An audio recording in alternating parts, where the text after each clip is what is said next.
Welcome to another interview in our FM Expert series. Today I'm joined by Vicky O'Farrell. Hiya, how are you? Very well, Beth, very well. Lovely to see you. Lovely to see you as well. And as many of you will know, Vic is an award-winning personality profiler, but with a background and a history in FM, which is why I think it's really great to have you in this conversation. And you're going to give us some tips on how we can read people. So I know I will learn a lot from this, so I'm going to hand it to you. Thanks, Vic. Oh, thanks, Beth. And it's lovely to be on here with you. So just for those of you who don't know me, my background in FM started at late 1999 when I joined a serviced office company, not realising that actually when you manage buildings and plant and machinery and P&L and stuff, actually there's a title for that and it's called facilities management. Yep.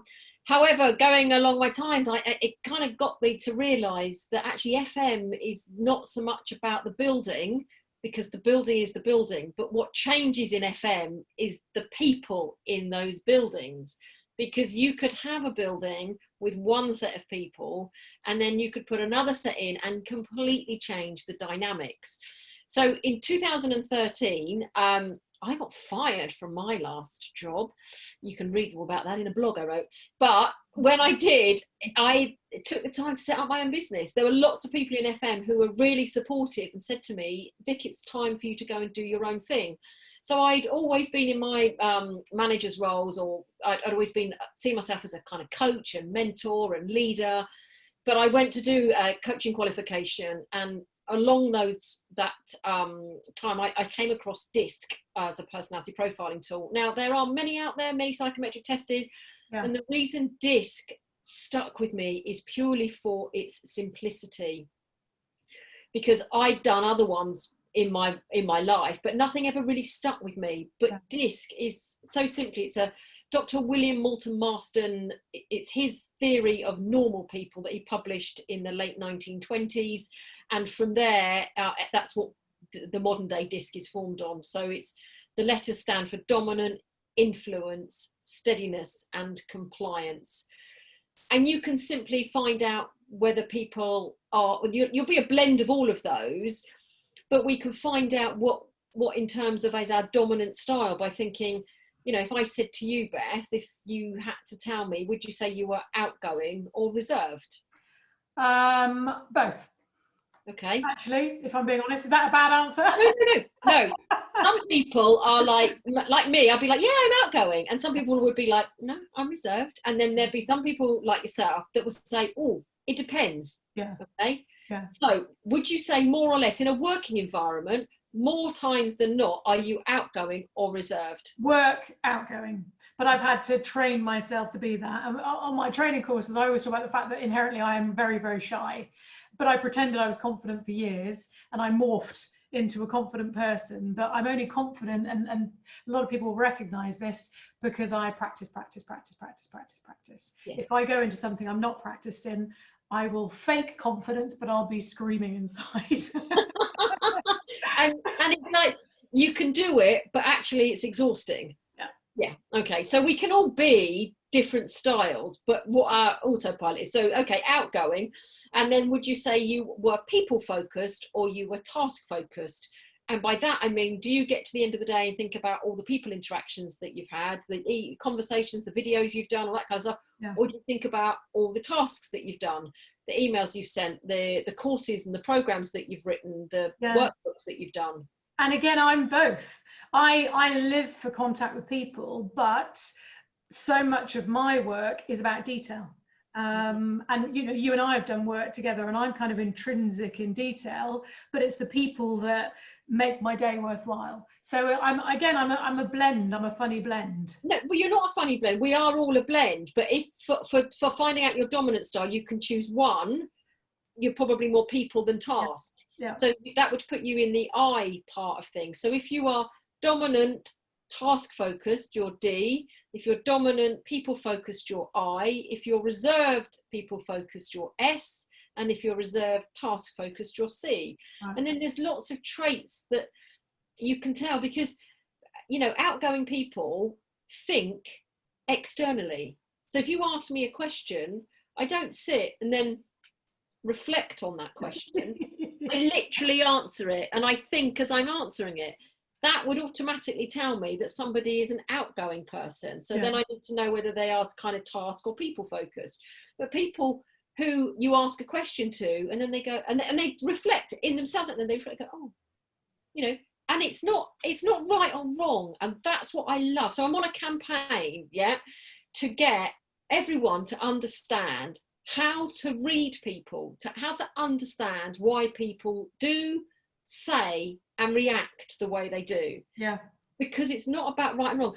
And do you know what? I wished I'd learnt stuff like this in my early career. Yeah.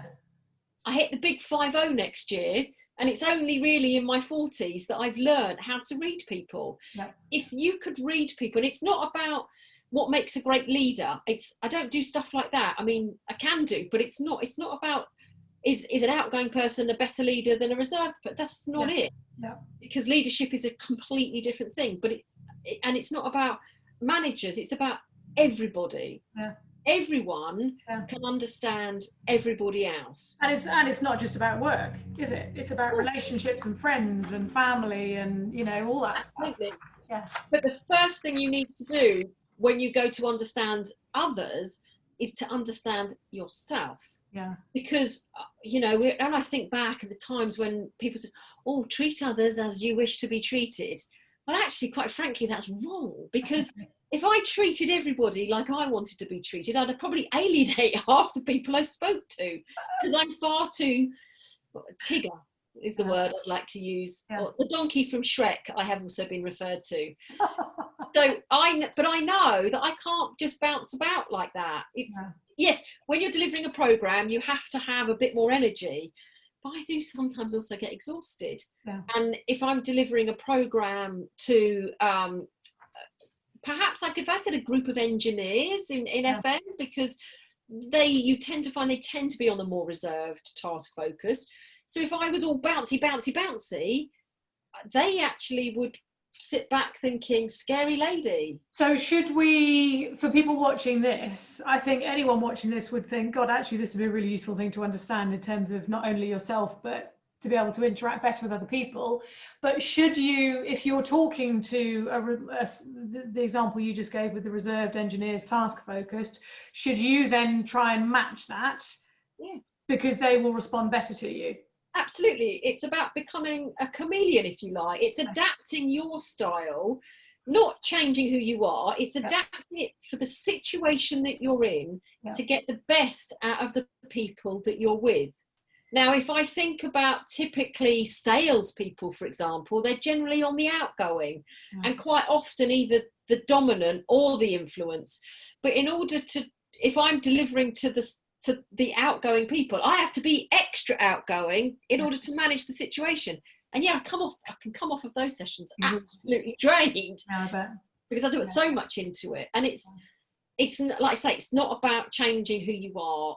It's just about understanding, adapting, and realizing that we're all different and there's no right or wrongs. It's just awareness. And do you also cover body language? Do you cover some of the other bits and pieces, or is it more just about personality? So I do behaviours and values, and those two together to me make up people's personality. And that's my opinion. There'll be other people out there that will say different, but your subconscious core values affect how you react to things. Yeah. As does one of the things we talk about on the mental health training is about your frame of reference. So I think the way I do, because of my upbringing, because of where I live, because of the jobs I've had, because of the experience I've had, and somebody else who's worked in the same place, done the same job, had the same career path, will have had a different upbringing, would have lived somewhere else, would have had a different family, and all of that just comes with us, doesn't it? And you can't throw that to the side. It's who we are. No, absolutely. And that's to me what makes my core values. So DISC strips away all that kind of hierarchy, A&R, artificial intelligence, role models and all that kind of stuff.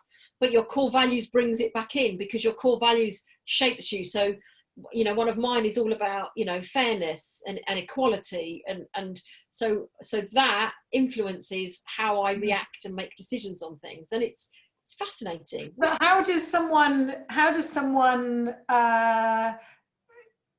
do you have to go through something like the DISC program to understand, to get to the root of somebody's core values? Because it's not just a conversation you have over a coffee, is it? It's quite a bit deep. How do you get to that?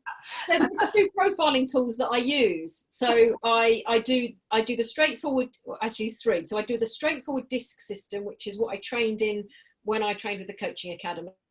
But I've also qualified with MMP, Michelle Mills Porter, who is known as the People Reader, and for her clarity and essence, which sit together as behaviours and core values. So it depends on how high level you want it or how really deep you want to go in terms of your people. And I've been doing a lot of work with a company where it's M&A, so on mergers and acquisitions and board members, and they actually go, you know, I need to go deep with this. But it might be some people say, actually, no, just let's get an understanding of us as a team, and then if we can work with that, that's great. If not, then we'll dive deeper. Yeah. And I think these sorts of things, if a company is investing, because they cost money to do, don't they? Any of these sort of profile things. But it not only helps you in the team, but it helps you, as we've said before, in relationships. I remember years ago doing one of the, what's the blue, red, green, the colours, whatever that one is. Belbin, whichever one it was. My husband had done one and I did one, and we swapped the reports so I could read his, and it said something like, if you want to communicate well with Beth, be bright, be brief, be gone. And he said to me, oh my God, that is so you. And then I read something about him, and it genuinely, we'd been married at this point for 15 years, I think, but it helped me understand him. So I think I fully support these sorts of things, and I think that the more we can understand each other, and the idea of being able to read people, God, I mean, that's a powerful tool, isn't it? It is. And the thing with DISC is it does use the colours as well. Whilst I talk about dominance, influence, then it's compliance, it's red, it's yellow, it's green, it's blue. And when you say be bright, be brief, be bright, be brief, be gone, that just says D to me, D star dominant. Whereas I think you're a more people-y person than that, really. But it depends again on your environment. But yeah, absolutely, your environment will have an impact. And you know, I know full well I am the same person inside and outside of work. Yet my husband, who I work with on his business as well, is completely different. Yeah. And he changes. He literally is the mirror image of him at work, and so we clash. Yeah. But we know we do, because we've done our profiles and we understand where those adjustments need to be made. And that's all it is. It's making adjustments. It's not an excuse for bad behaviour, going, well, that's just me. That's just the way I am. Yeah. So actually, let me stop being the way I am. Yeah. It's understanding, isn't it? It's understanding somebody else. Listen, we will put some links here, because I think you do a couple of different programs. So what I'm interested in is there a kind of a light that somebody can do that's not hugely expensive versus something more than that. So if you could share those with us, that'd be great, because I think a lot of people would be interested in it. So anyway, listen, for now, thank you very much. I knew we'd go over 10 minutes. There's no way that you and I speaking it could stay to 10. So thank you for your time. It's been a pleasure speaking to you, Vic. Thank you. Lovely to see you, Beth. Take care. Bye.